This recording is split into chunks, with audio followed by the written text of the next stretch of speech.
La catedral, cabecera de una diócesis, es la iglesia más importante de una región, desde donde el obispo gobierna a su feligresía.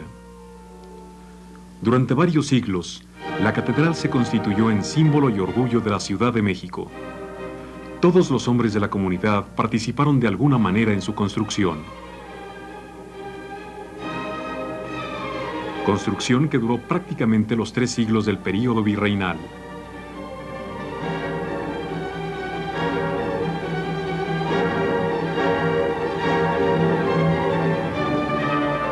La conclusión coincidió con el momento en que la Nueva España estaba lista para su independencia.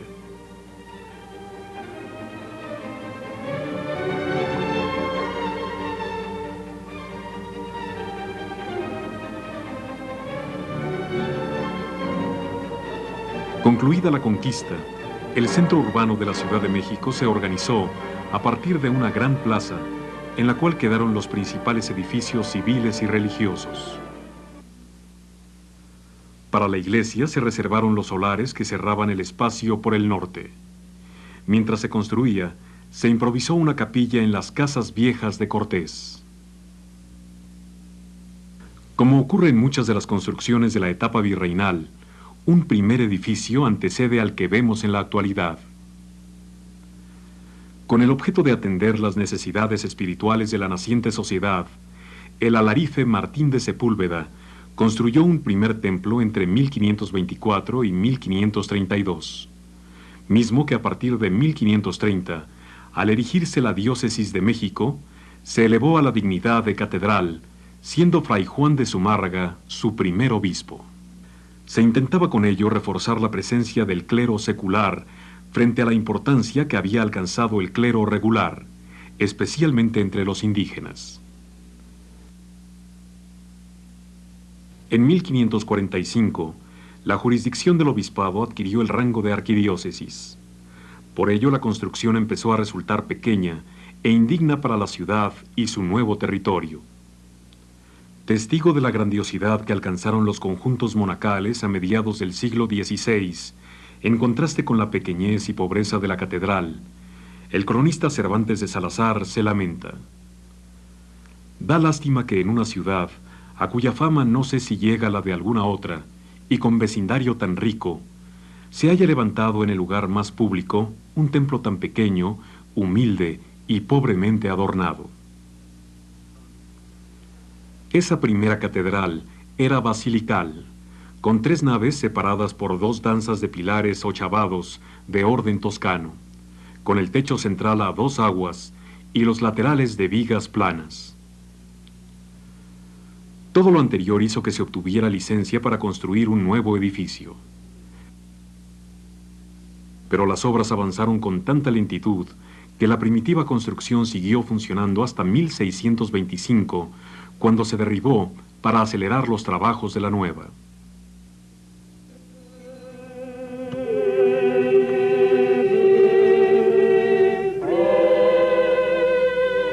El viejo edificio fue sometido a una completa remodelación en 1585, con motivo del Tercer Concilio Provincial Mexicano, convocado por el arzobispo Moya de Contreras, dotándole de riquezas en la que participaron los más notables artistas que había en la Nueva España.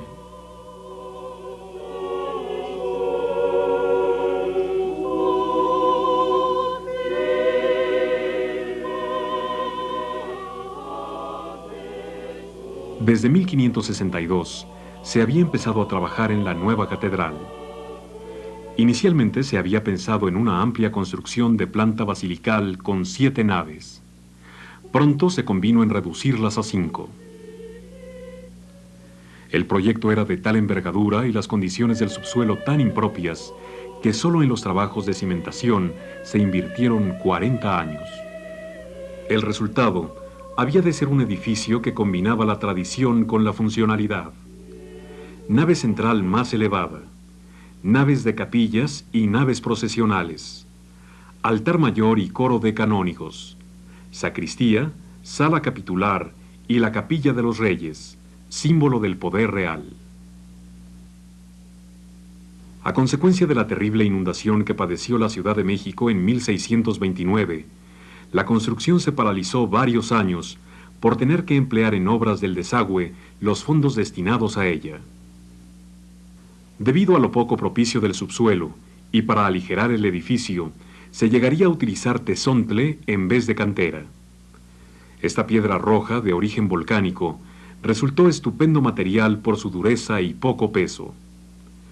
El tesontle, extraído principalmente del Cerro del Peñón, y la chiluca, sacada de las canteras próximas, llegaban en carretas a través de las calles de la ciudad. La madera y otros materiales fueron transportados en canoas desde diversas poblaciones de las riberas del lago.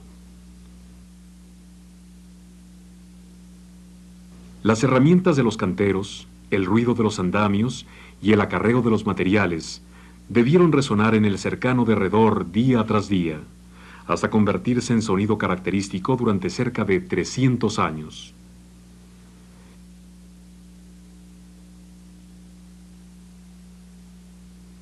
En 1656, a casi 100 años de haberse iniciado la obra, el virrey duque de Alburquerque hizo una primera dedicación, pese a que aún no se había concluido.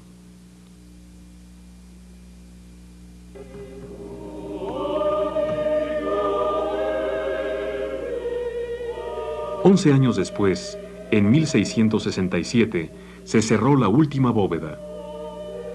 La segunda dedicación tuvo fastuosas fiestas con procesiones, cohetes y fuegos artificiales en las que toda la ciudad participó. La conclusión del edificio catedralicio significó la victoria del clero secular sobre la propuesta de una iglesia gobernada por las órdenes mendicantes, a la vez que significa el símbolo del desplazamiento del centro de gravedad del mundo rural al urbano.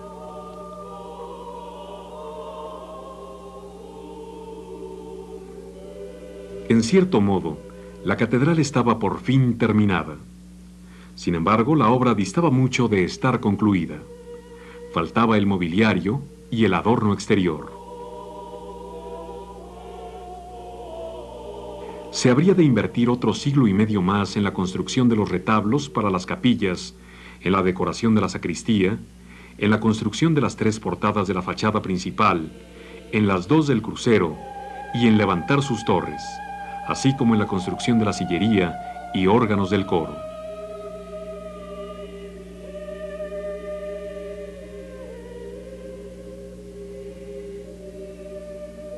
La fachada principal revela la importancia del monumento.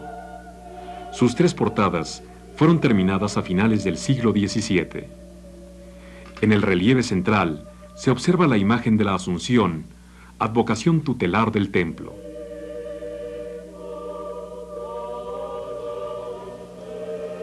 Anexas al núcleo del edificio se habrían de agregar el colegio seminario, la capilla de las ánimas y los edificios del sagrario y de la curia.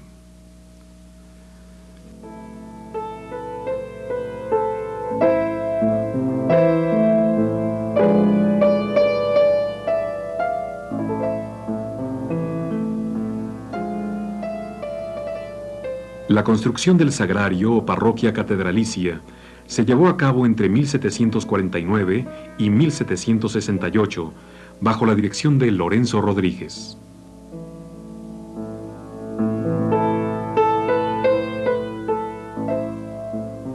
Para la terminación de la fachada principal y las torres, se presentaron 3 proyectos a finales del siglo XVIII. Se escogió el de Damián Ortiz de Castro por ser el más moderno. Hasta 1813, la catedral quedó debidamente terminada con la intervención del artista valenciano Manuel Tolsá, quien remozó la cúpula dotándola de linternilla y agregó las balaustradas que corren por todo el perímetro del edificio. Tolsá también levantó el remate de la portada, ejecutó las esculturas de las 3 virtudes, fe, esperanza y caridad, sobre la caja del reloj, y dirigió la realización de las esculturas de las torres.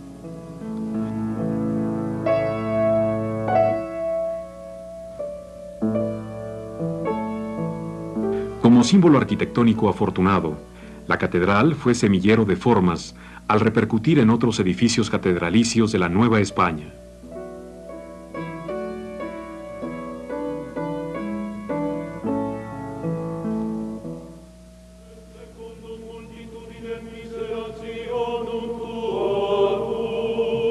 Como la construcción tardó tanto, casi todos los estilos artísticos que se sucedieron en la Nueva España quedaron representados en la catedral.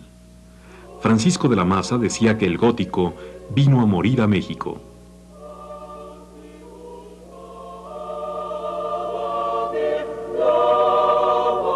También está presente el arte manierista, arte culto por excelencia, en las portadas que dan al norte, así como en las de la sacristía y la sala capitular.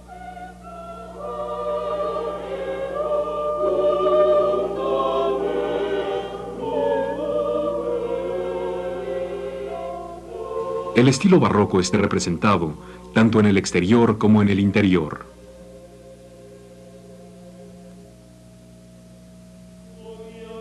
El uso del churrigueresco o barroco estípite en retablos y portadas tuvieron su inicio, de hecho, en este monumento, gracias a Jerónimo de Balbás y Lorenzo Rodríguez.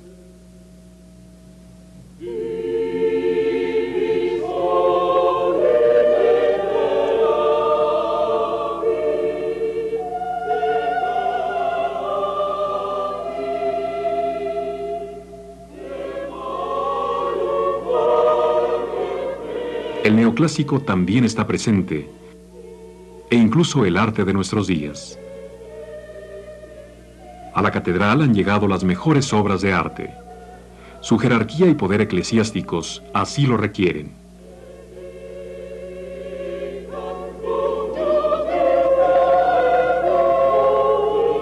Los materiales usados para el adorno han sido siempre suntuosos.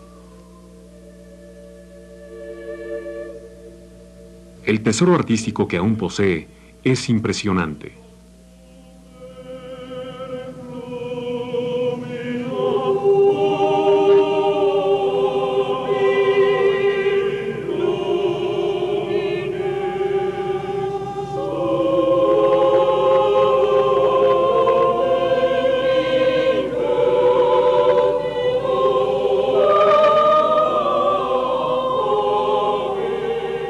Como representantes de la corona, los virreyes supervisaron los trabajos y contribuyeron en la fábrica y ornato de la misma.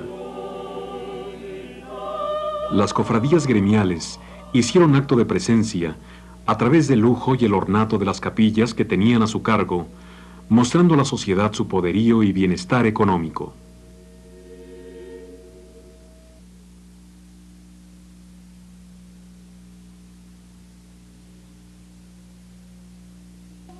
También el mecenazgo de particulares dejó huella en la catedral, dotándola de valiosos regalos.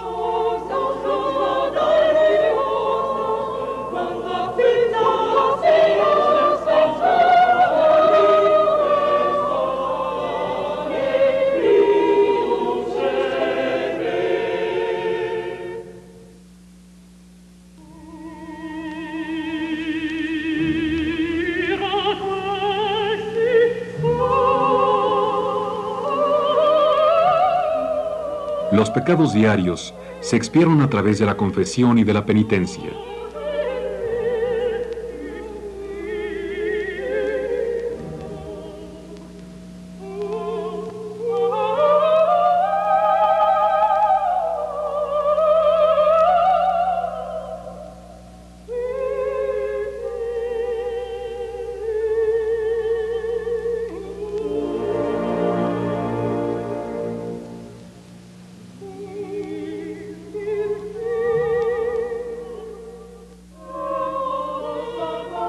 Centro de la religiosidad novohispana, la catedral era el principal escenario de la devoción popular en ocasión de fiestas y calamidades.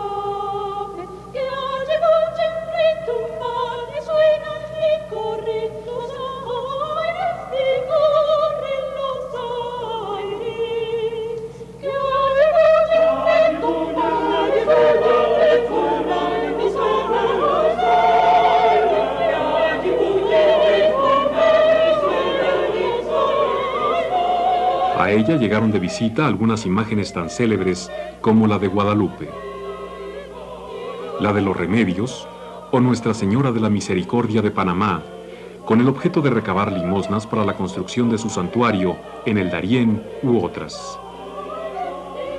Los cultos de Santa Rosa de Lima y San Felipe de Jesús, con sus respectivos retablos, resumieron los anhelos criollistas de los novohispanos. La figura de Santa Rosa tuvo incluso más popularidad en México que en el Perú. Las fiestas de la beatificación del protomártir mexicano fueron motivo de gran regocijo entre la población. La catedral ha servido para conjuntar los anhelos de religiosidad de los diferentes grupos que conforman la sociedad mexicana. Al mismo tiempo, ha sido el eje natural de la vida diaria.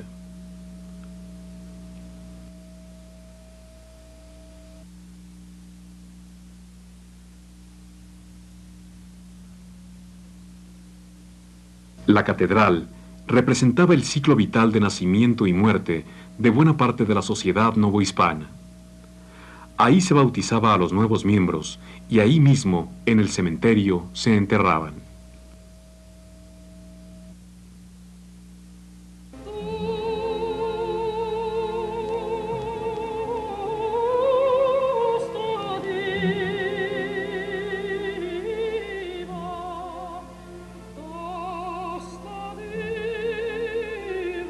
A mediados del siglo pasado, los capitalinos recorrían el popular Paseo de las Cadenas, tarareando seguramente las oberturas y las arias de ópera que acababan de escuchar en el Teatro Nacional.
Sus campanas controlaron más de un aspecto de la vida diaria.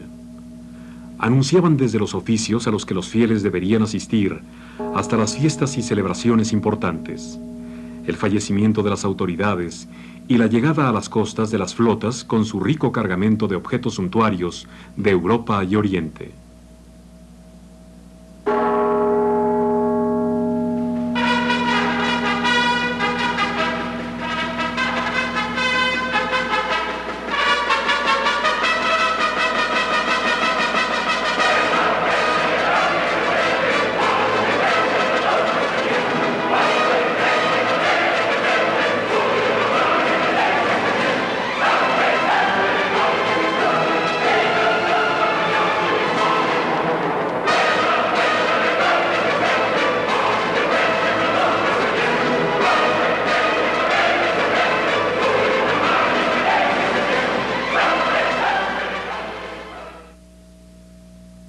no ha perdido del todo su papel como elemento de cohesión social. Suprimidos los gremios y cofradías de artesanos, los maestros y oficiales siguen reuniéndose en sus costados.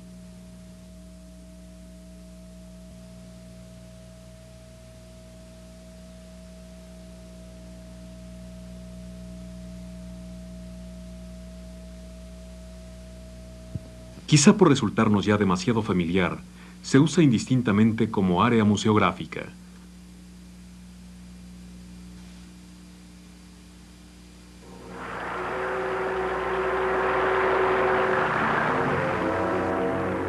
Foro cinematográfico.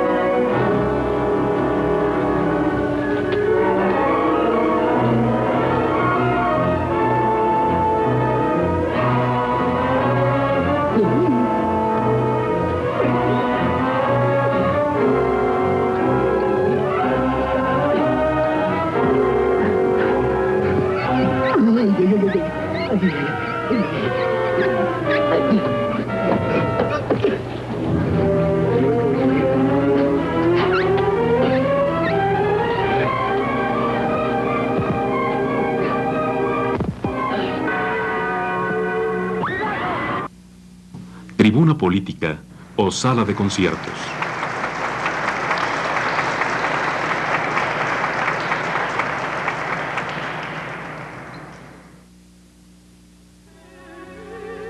Son múltiples los factores que han contribuido a la pérdida de su tesoro artístico. A los efectos del tiempo se han sumado los cambios en el gusto, los incendios y los robos, pero también la incultura y la indolencia. Las lámparas y los atriles de plata, los vasos sagrados de oro y otras joyas se fundieron o vendieron en el siglo XIX para costear las guerras. De poco contaron el valor sagrado y artístico que poseían.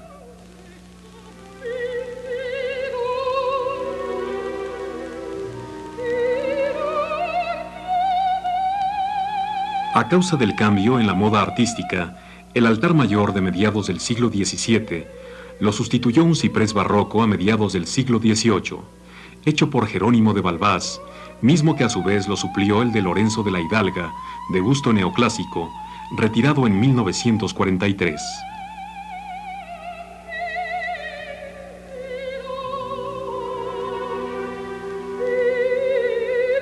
La catedral ha sufrido varios incendios.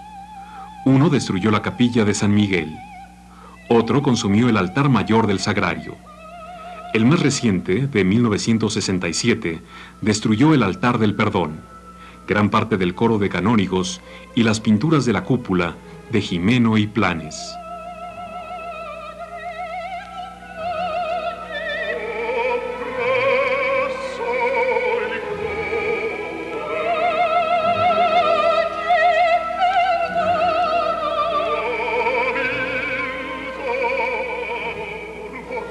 El terremoto de 1985 destruyó parcialmente el altar mayor del Sagrario, realizado por Pedro Patiño Ixtolinque en el siglo XIX. La falta de sensibilidad y el tiempo han contribuido para que algunos espacios perdieran la función para la cual habían sido creados. Tal es el caso de las puertas que dan al norte, tapiadas por retablos. Poco afortunada fue la decisión en el trazo de la línea 2 del metro, que ha ocasionado serios problemas de estabilidad.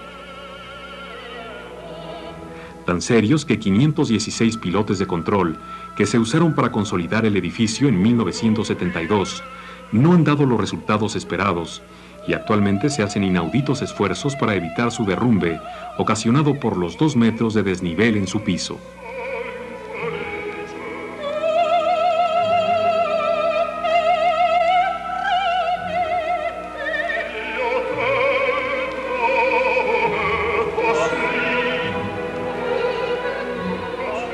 Pese a lo modesto de sus inicios y al tiempo que se invirtió en su construcción, la Catedral de México es el templo más importante del Nuevo Mundo a lo largo de los 3 siglos de dominación española. y sin duda, el monumento que mejor ejemplifica la grandeza de esta ciudad.